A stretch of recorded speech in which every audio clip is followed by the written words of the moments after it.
Hello, I'm Dr. Cheryl Dunn, and I'm here to demonstrate an introductory financial accounting problem in which we're dealing with a company that's making credit sales and how to account for the credit sale entry, and then also how to record the cash collected from customers once it's collected.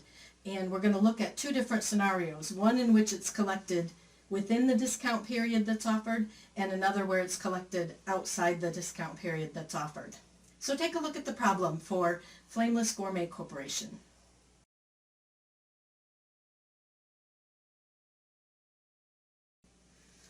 Okay, so the sale was made on February 14th, and the sale was for $14,000.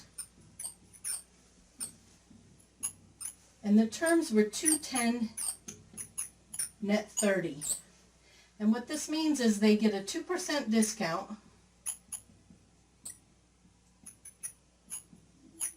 if they pay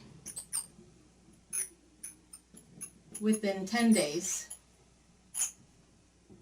Otherwise, the net balance is due in 30 days, within 30 days. So they have to pay the full amount within 30 days. If they pay within 10 days, they get a 2% discount. So first of all, they ask us what entry should be made on February 14th. So on February 14th, to record the sale, we're going to debit accounts receivable. We didn't receive cash yet because we made the sale on credit. And so to record the fact that we do have a right to receive the cash from this customer in the future, we debit this asset called accounts receivable for the full sale amount of $14,000. We do the full sale amount because we don't know yet whether they're going to take the discount or not. And so we're going to record the debit to the receivable, and we're going to credit sales revenue also for the full amount of $14,000. If the customer then pays its balance in full on February 19th, notice that that's only 5 days from when the sale was made, and therefore it is well within the discount period of 10 days. We're going to debit cash for the amount of cash received from the customer, and we're going to credit accounts receivable for the full amount of their balance, because once they pay us, they're not going to owe us anything more. That's the easy part, so let's put that amount in first. We're going to credit the accounts receivable for the $14,000 that we put in there on February 14th, because now on February 19th we want that balance to end up being zero. But we're not going to receive $14,000 in cash because they're going to take this 2% discount. And so if we calculate that discount, 14,000 times 0.02 gives us $280 as the amount of the discount that they are taking.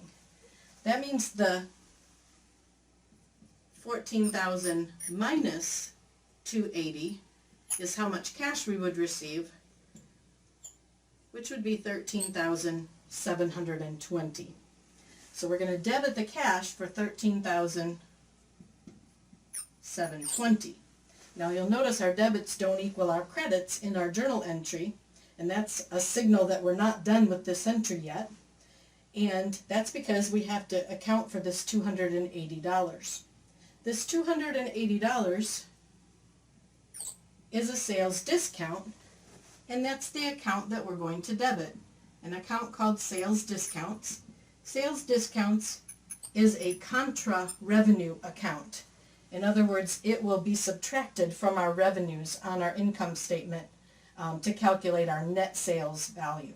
So sales revenue is a gross amount. We then subtract the sales discounts as well as any sales returns and allowances to get to our net sales value. So that's the entry we would record if we received the payment in full from the customer on February 19th. Part 3 of this problem says, okay, pretend you didn't do that, and instead the customer paid their balance in full on March 12th. So again, it's as if this never happened. Now it's March 12th and they're paying their balance in full. Well, March 12th is within the 30-day overall collection period, but it's not within the discount period. And so they would not be entitled to take the discount on this. And so to pay their account in full then, they would need to give us cash of the full $14,000, and we would then credit their account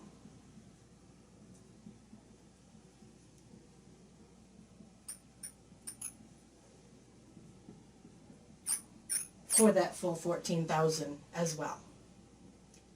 Thank you for viewing this demonstration, and I hope you found it helpful.